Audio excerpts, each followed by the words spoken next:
Good morning. Thank you for having this conversation. I was just looking here, and I haven't seen any money or the gold that you're accused of taking out of the country and basically stealing it. Where are the money? Did you send it directly abroad? So this is good that you ask for. This is one of the fairy tales we hear lately more frequently. Fact is that the Foreign Investor Council is consisting of around 125 members. All of them are foreign direct investments in Romania. And since the Foreign Investor Council exists, this is now more than 20 years, the contribution and the increasing importance for the economic development of Romania was well documented in the past. So in the moment, it's more than 1 million employees are working in companies with foreign capital. It is also important to say that it is foreign capital, not foreign companies. Yeah? These companies are managed and directed by Romanians. So this is a pure Romanian company. Employees are Romanians. Taxes are paid in Romania. So there is a lot of technological development done, lots of skills and expertise was imported, and Romania used to be in a very good position when it came to foreign direct investments as a starting point. Unfortunately, this has diminished over the time. Mm-hmm. You used the verb used to be. Yep. The emergency ordinance 115, the taxation of the greed, as the government used to call it. How would you describe its impact on the economy, on the Romanian economy? So that the term is a very euphemistic one. Yeah? So the banking tax on turnover, which is a major part of the ordinance you mentioned, is we are not talking about taxes and how the tax system in a country works. This is solely to the subject of the governmental decisions. But certain principles needs to be respected in order to provide a stable and a predictable environment. When it comes to this emergency ordinance, it was, first of all, I do not see that any kind of fiscal decisions should be an emergency ordinance. Here. This should be well discussed, communicated, an impact study prepared, and then decided. So the banking tax, among others, like, for example, the regulation regarding the Pillar 2, regarding the capping of the gas prices, these are all measures which came overnight, which is toxic for any kind of long-term planning, and which is worrying our investors in general. So taxation needs to be predictable. It needs to be done in dialogue with the stakeholders. We need to prepare an impact study. We need to know what are the consequences of such taxes. Taxes needs to be based on commercial rationale. It needs to be done in a way that the companies can really carry these taxes. And it has to be respected that companies needs to stay profitable at the end. They need to be measured according to the commercial potential of their businesses. All of this was not respected with the OG 114, and I've spoken in the meantime with many companies who were affected by that, not only directly affected, but also by the unpredictability of the system, and they have postponed or cancelled for the time being their investment decisions. Take a look at their business report of one larger energy company. Petrol. Yes. So 2 days ago. Yeah, they are postponed the decision of multiple billion investment in Romania because of this legislation, and many others have done in smaller scale, but they are following this path. Since you mentioned Petrom, I had one question about their public report. Petrom just quoted the political risk as an important risk in that public document. Do you also feel that there is such a risk for the business environment? Unpredictability is always toxic for business environment, and with the numbers of fiscal changes, which is amounting to 200 only in the last 2 years, and all of them are coming with emergency ordinances, are nearly not discussed before, not in a consensus, not in a dialogue prepared, no impact study prepared, and many of them are afterwards corrected, do not show efficiency, take no effect, or just a confusion on the market, brings additional administrative burden. So all this environment is toxic for investors. This is not only for foreign investors, this is also Romanian investors. Capital doesn't have a name. Yeah? Yeah. Do you fear this emergency ordinance might cause some foreign investors to actually leave the country? So besides stopping some investments, we've seen public announcements, as you mentioned, but in the moment I don't see that companies operating here in Romania are not leaving Romania on a large scale. But that what we see also in the foreign direct investments in the last years, it was kept relatively stable, but the composition has changed. So there are not greenfield operations anymore founded. It's more on expanding existing businesses.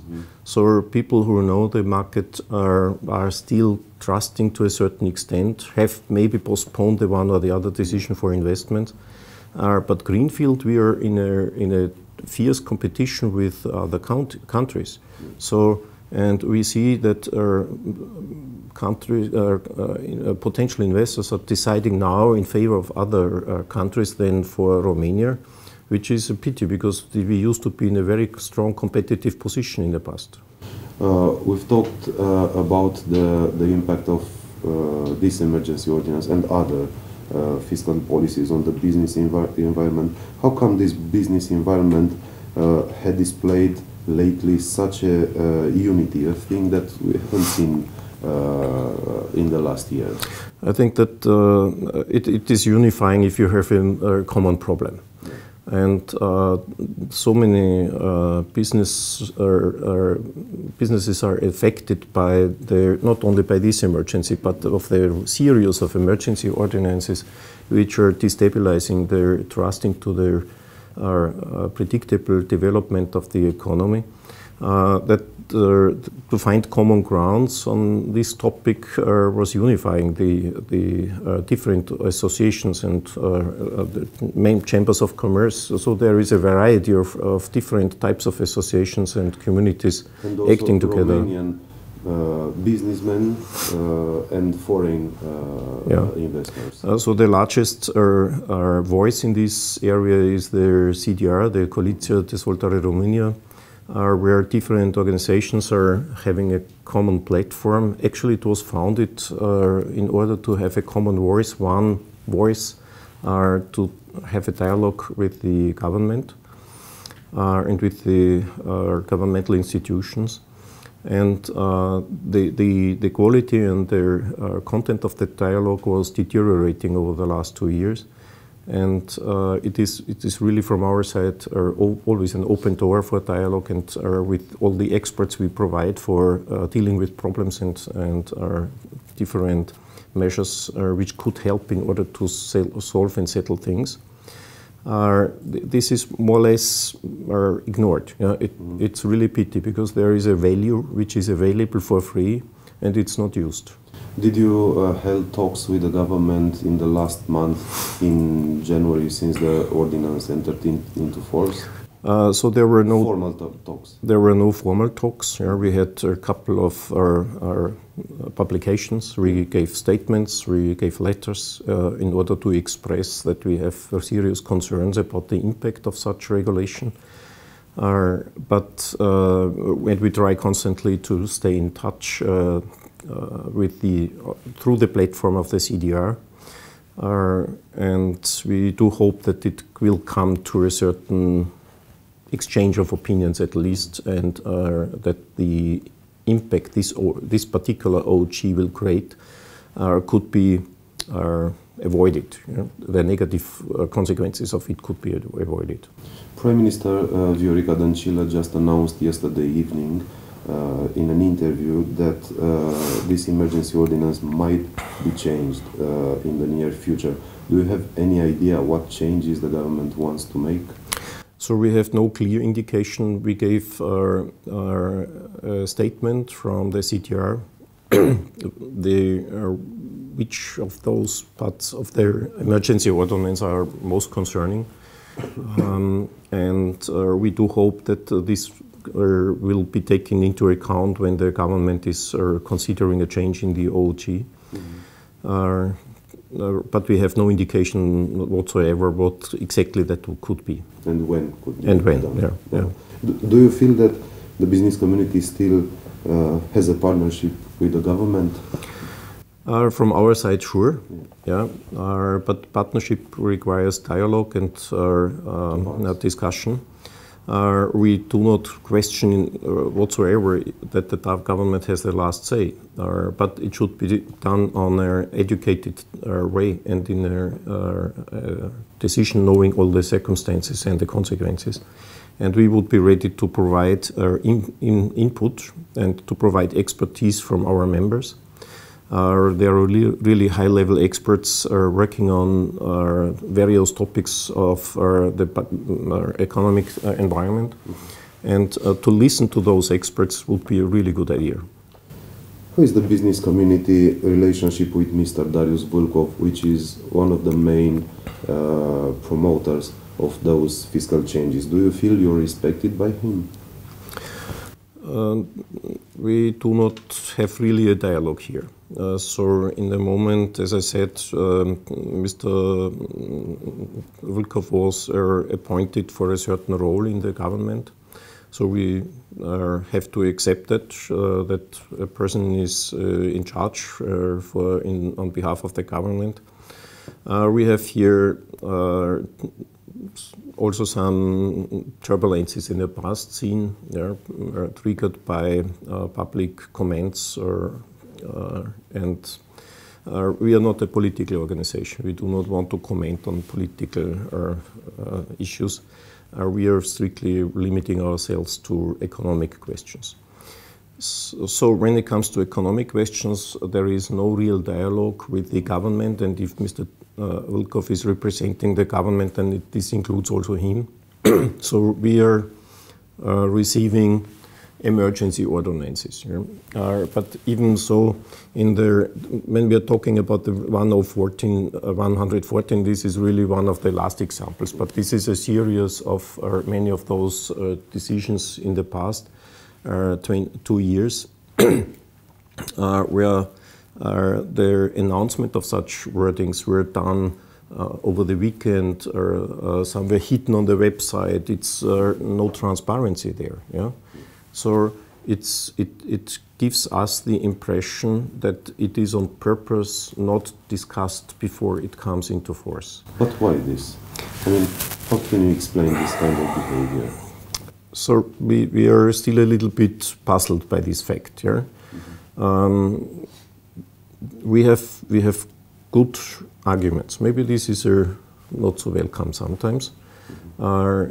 We have seen that effect-driven management of our economy would be more beneficial for the entire society than something which is driven by ideas not evaluated, not double-checked whether the symptoms which they're dealing with are cured with it or not.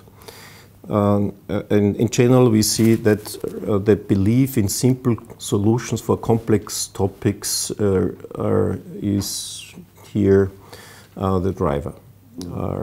We see also that complex problems which are diagnosed by the government correctly are not treated well when it comes to solutions. I remind you just on the emergency ordinance for the split of the VAT. Yes.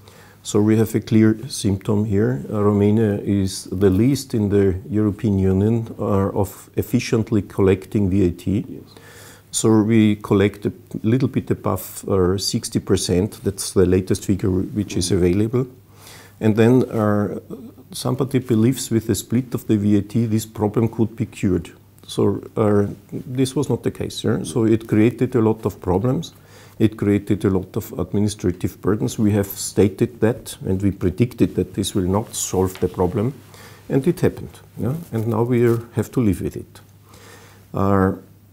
On the other hand, when the World Bank was starting or initiating a process or a project with substantial funds behind to increase the efficiency of the tax authorities and the execution of the existing tax laws, this project was somehow sleeping and then it died silently. Mm-hmm. And this is something the business community does not like. Yeah? You might mean we are not so happy to pay taxes. Yes, maybe not, but we are interested in a function, a properly function of the execution of existing laws.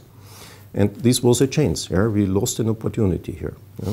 Speaking about projections, the government predicted 5.5 economic growth for this year, quite significantly bigger than the European Commission forecast. What's your forecast for this year? So my personal forecast is closer to the European Commission forecast. So it was a quite neutral, objective, technical forecasts.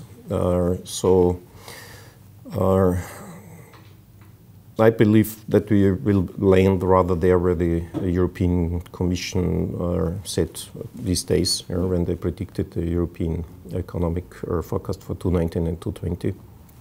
So, which means I think 3.8 was there predicted, which is still good. Yeah, if this is the correct forecast, it will jeopardize the government targets for this year's budget. Yeah. Many voices are very concerned about the very rigid structure of the public expenditure. Yeah. What do you think about it? Do you see it the same way? Yeah, there are good reasons to believe that there is a problem on the budget situation. Yeah, so we have seen that. I think one of those reasons for the emergency 114 was also the budget situation. So we officially ended up with below the convergence limit in 2018. So this is let me say, a very landing on the point here. So this is makes us always a little bit suspicious whether this was a realistic figure which is sustainable for the future budgets as well. So the budget situation is driven by one fact, that the tax income percentage in GDP was in the last 3 years declining. Yeah. So Romania is one of the few countries where this happens. And we are one of the most competitive ones when it comes to the tax rates in European Union and to our neighbor countries. And still we could not attract here a sufficient sustainable development of the economy. The economy was booming, but it was based on consumption. And that was also to a certain extent fueled by various measures of the government in the last 2 years. But that's probably not helping us for the future. It makes the economy more vulnerable for the upcoming decline in the world economy. So we see a global decline. It's not worrying, yeah. We see this always, that it's coming in waves. There are economic cycles. This is the economic cycles, but everybody knows they will come. Yeah? And if you act cyclical, then you will have a problem in the moment when it's slowing down a little bit. Yeah? With so much money from the budget spent on increased wages and pensions this year and the next years, yeah. Can we realistically expect significant public investments this year? So we have seen that in the attempt to finance somehow the consumption drivers for the economy, the long-term and sustainable part of investment was declining as well. So since years we are on a low level, and it's further declining in the last 2 years.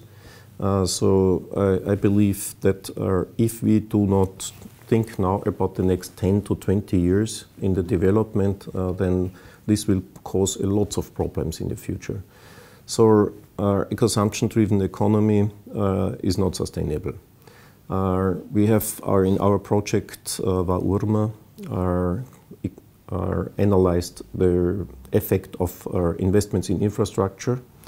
Various factors. What do you need to do in order to make Romania the number 10 in the GDP ranking in European Union?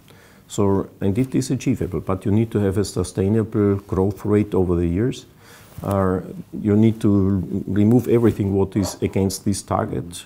It is for the well-being of the Romanian population, and it is a healthy economy as a basis for that development.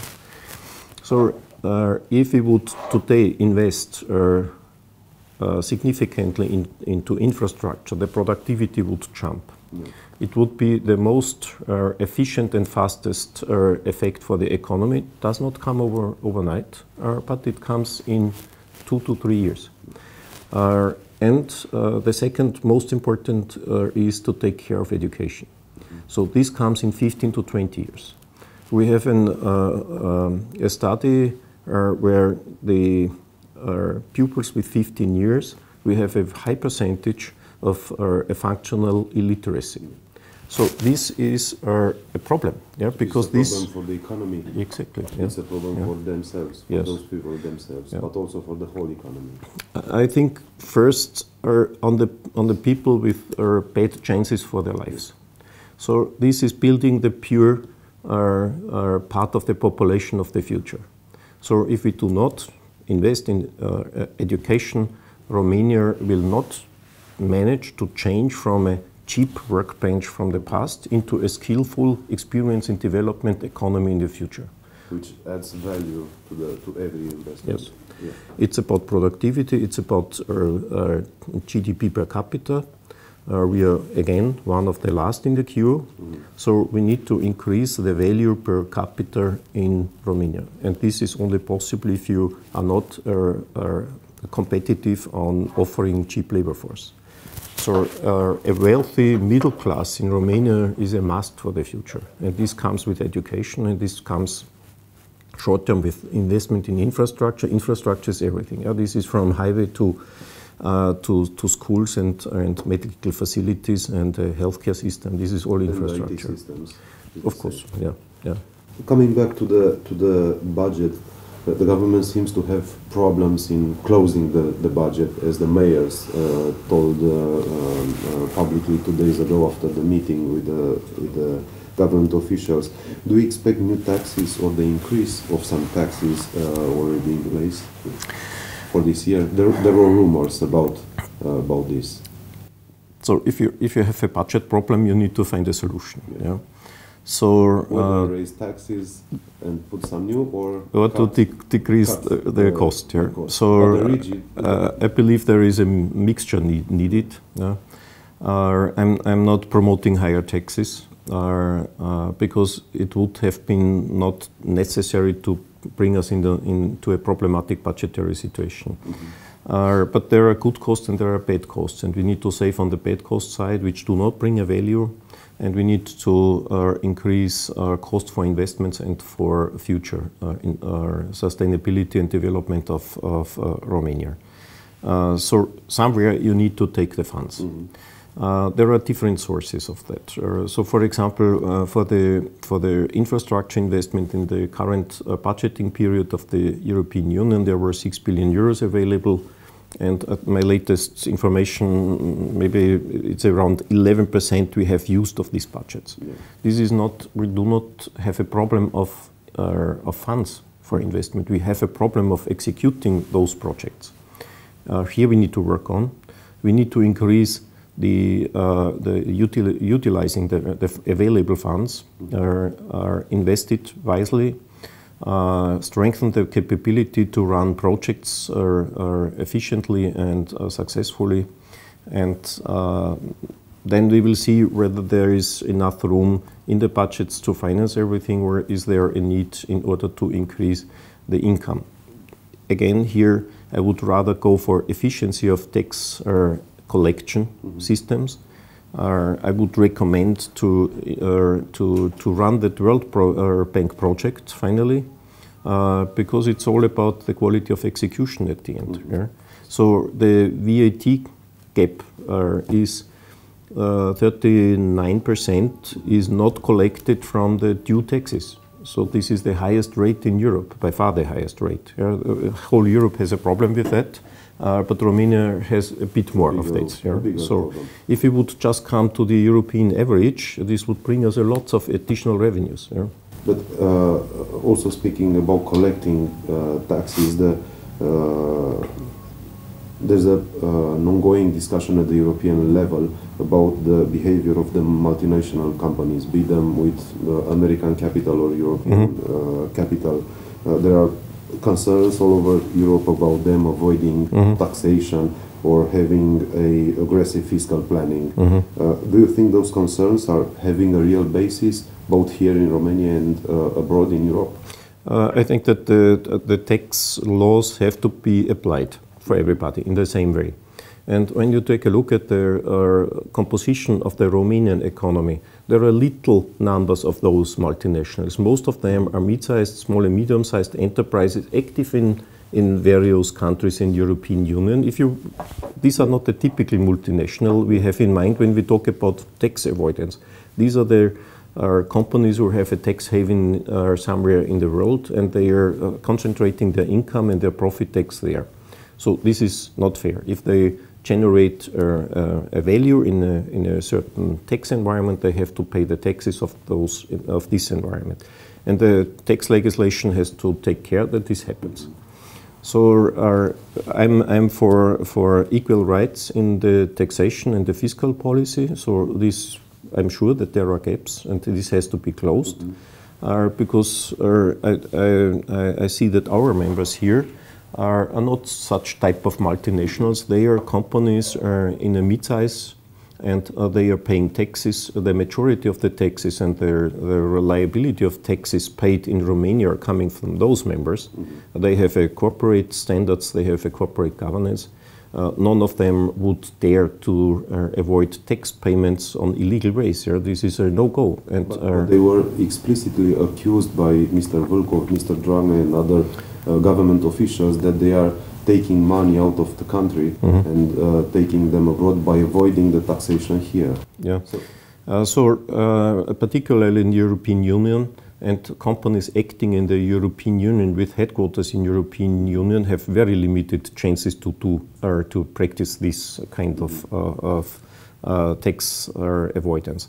So we have here standards applied, we have audits applied, we have the tax audits from ANAF are applied. So if somebody is not behaving according to the rule, then this has to be executed. This is absolutely clear. We are committed to be compliant with the legislation. So, and the majority of our members is that. Yeah? So I have not a single example within our members where this was a problem. Again, the taxes in Romania, the unpaid taxes in Romania, if you do an analytics where the problem is really, you find probably that we have still a huge amount of bankrupted companies where lots of taxes are not paid or social contributions are not paid.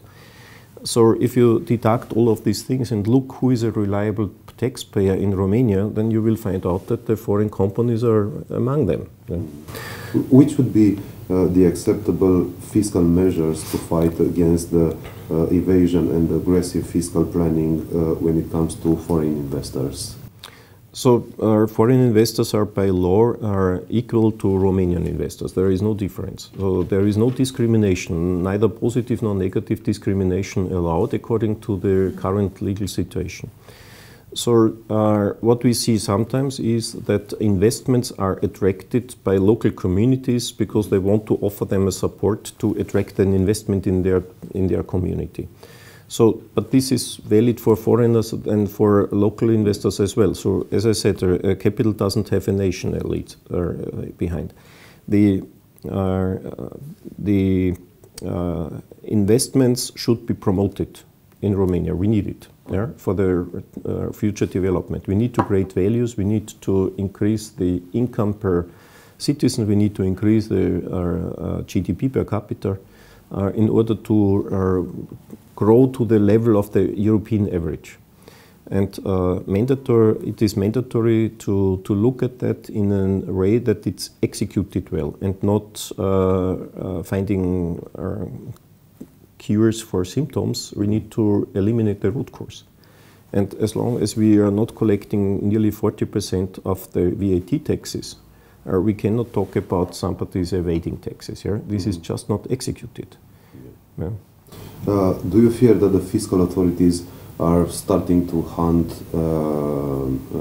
the foreign capital companies here in Romania? We've seen the ANAF authority announcing a major operation called Iceberg directed to big companies. Mm-hmm. Do you have this feeling of being hunted? So we noticed, independent of foreign or local investment, that the auditors are looking, the financial audits are looking into the intercompany charges. Yeah. Yeah? So there are clear principles are applied. That means we have clear rules on EU level for that. Although the local legislation is not so clear about it. Mm-hmm. So what we see sometimes, what we have heard as examples, that it was not allowed to deduct those intercompany charges as cost. But I do not see a coordinated or hunt behind that. Yeah.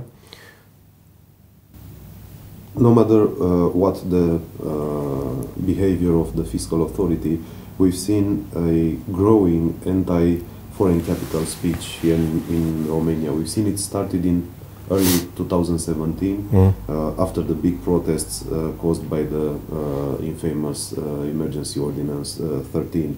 The foreign companies were accused by many PSD leaders of organizing or at least encouraging those protests. Did you do this? Did you encourage or organize those protests? So first of all, our employees are, so the Foreign Investor Council is standing for around 250,000 employees. So our members believe that we have intelligent and grown-up adults employed. So they have their own opinions, and we have little chance to influence that, even if we would like to. Yeah? So, but there is no political involvement of companies. The corporate governance in most of the companies is even forbidding that. So if a Romanian citizen decides to participate in protests, then this is his own will and his own decision. And the involvement of foreign direct investments in protests is ridiculous. Yeah? But did you notice this change of discourse yes. at that moment? Yeah, it is particularly in beginning of 2017, after this famous OG13 was published. The Romanian citizens were obviously upset about the attempt to settle things from the past in this way, and the attempt to question the legitimate of these protests was simply then looking for a scapegoat. Mm-hmm. So this was our impression. We did not really react on that on the first place. We thought, okay, that is one attempt. This is going away and will not affect us seriously, but in the meantime it became really a trend.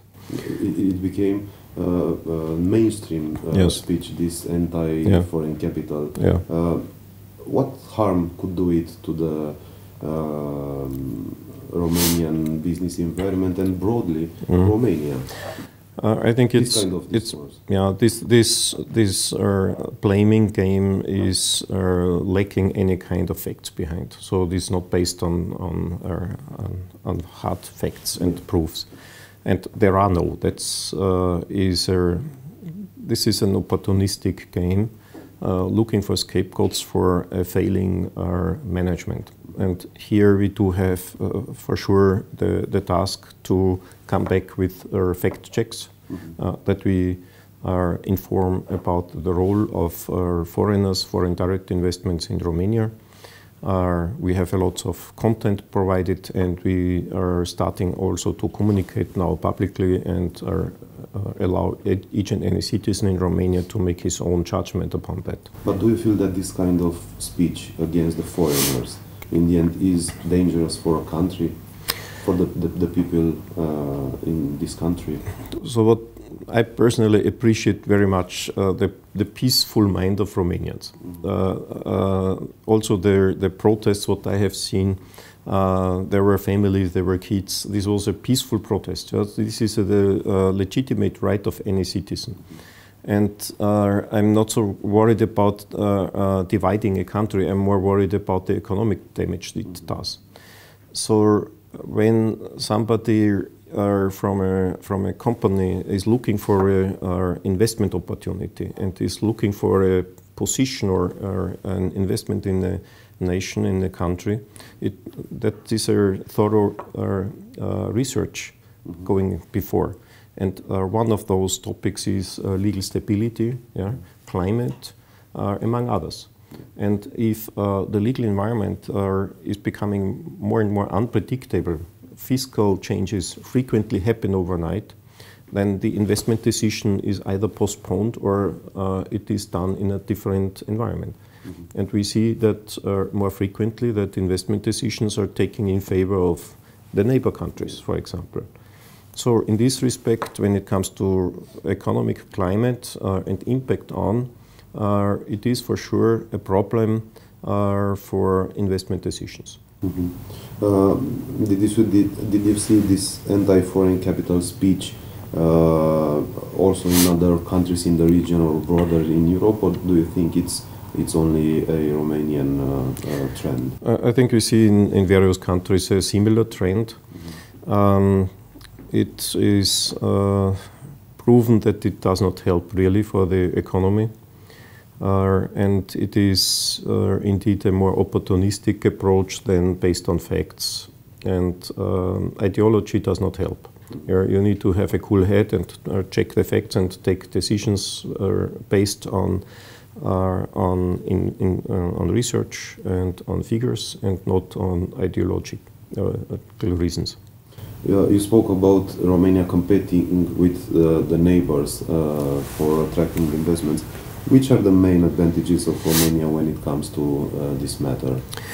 So, first of all, Romania is a big market by itself. So many companies who would like to explore this market for themselves, for their consumers in Romania, this is an attraction by itself.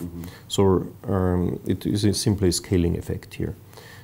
Then Romania is still offering, compared with the European countries, a low tax environment. There are relatively cheap labor force when it comes to comparison with other Western countries. There are skilled people available, or used to be at least. One famous example is the IT and software business. Lately, this is becoming even a problem because the labor force is becoming a scarce resource. And when it comes to skilled labor force, it's becoming also more and more problematic. So all of our members are complaining that we have a lack of labor force here. And we did a study in the CDR with one of the big fours, and they have predicted that in up to 2020 we will miss 800,000 people in Romania.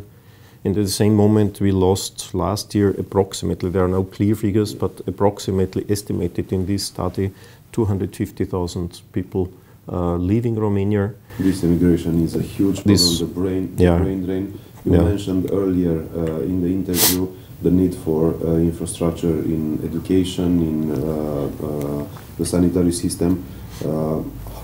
What other measures could Romania do besides investing in infrastructure to stop this this massive immigration? So we have two different types of immigrants. So they are leaving because they do not believe in the future of Romania anymore. They want to have a safe and stable environment for themselves and for their kids.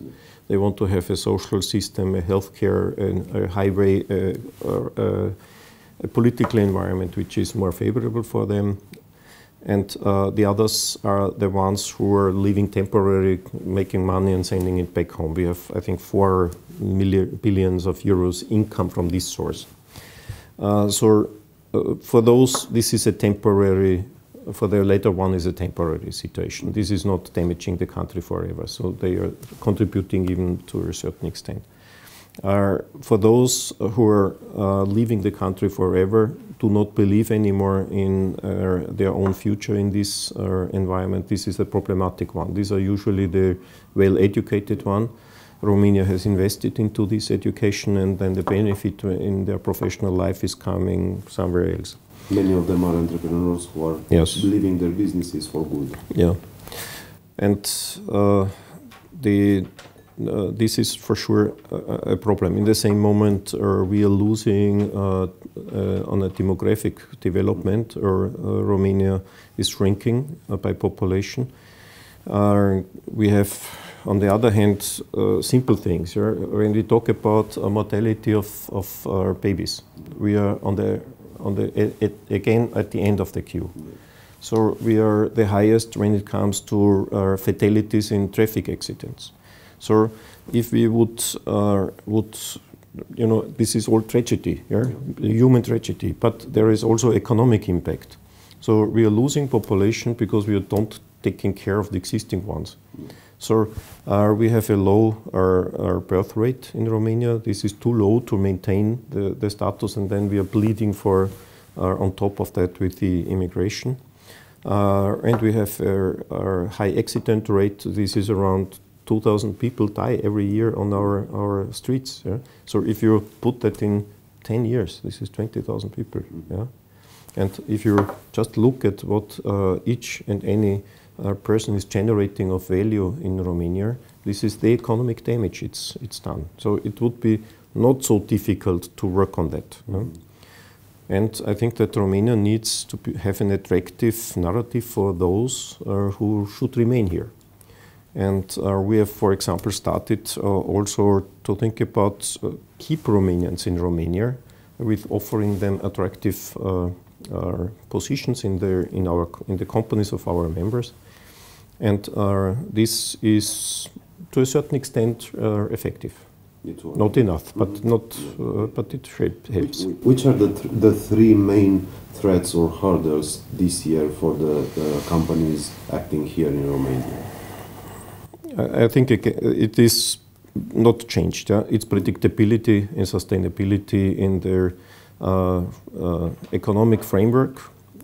As long as this is not reached, then it will remain as a major problem in the business environment. If you get an OG on 29th of December, when all the budgets, when all the plans are done, then you can throw it away and start from scratch. Yeah? And if this is frequently done, then this is a problem for the business environment. So this is one threat. This is for me, for sure. This is a risk. Yeah?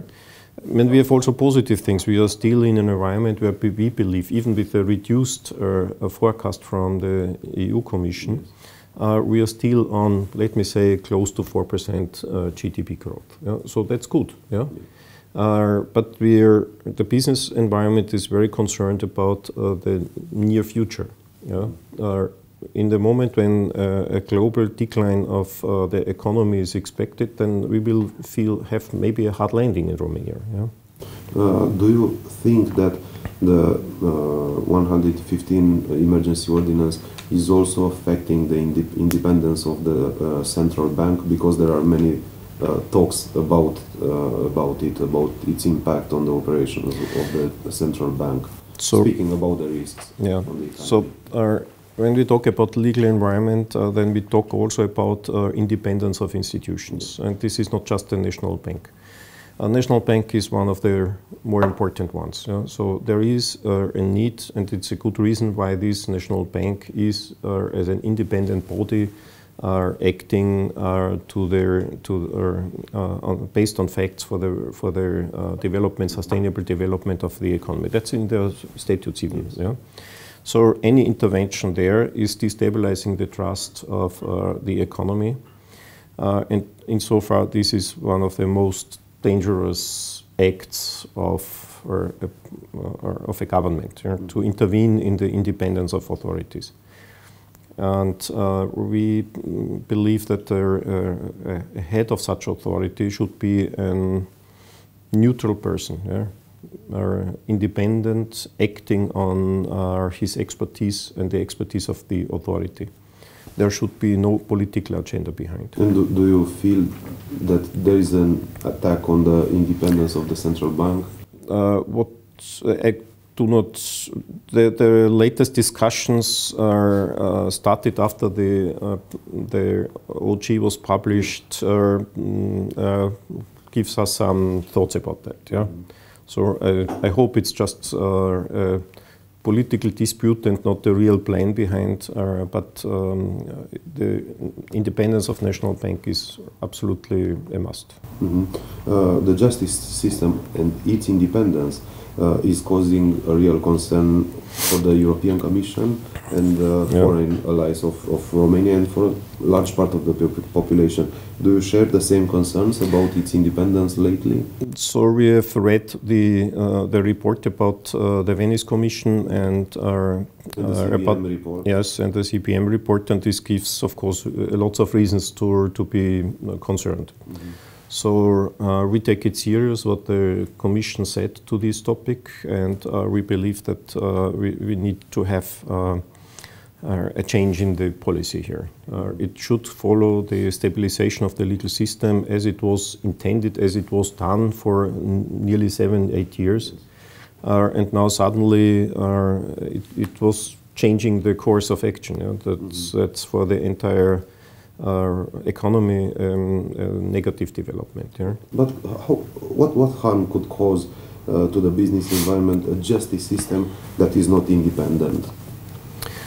So each and any business environment depends also on a reliable and predictable legal system. Mm-hmm. So the legislative and the executive should be strictly separated. Also here I see that the reports were issuing some concerns.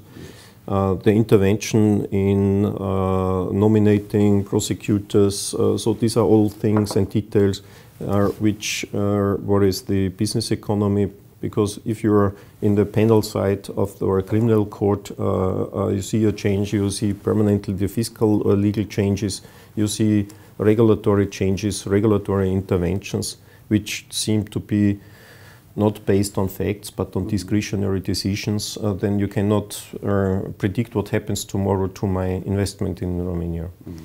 And the attempt, we have done a deep analysis of the potential changes of the penal code. Mm-hmm. It would practically relieve all acting authorities from any kind of liability. Mm-hmm. So that means a business environment would be exposed to discretionary decisions, and you have no chance. Yeah, to arbitrary decisions, and you have practically no chance to find a legal defense.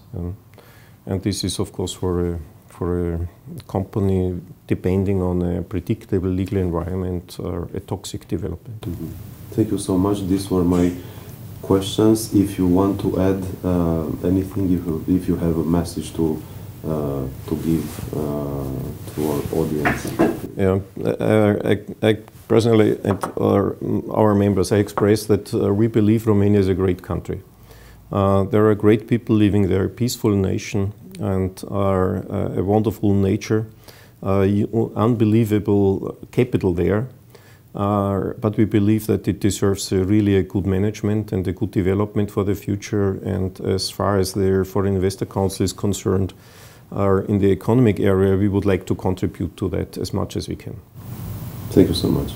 Okay, thank you.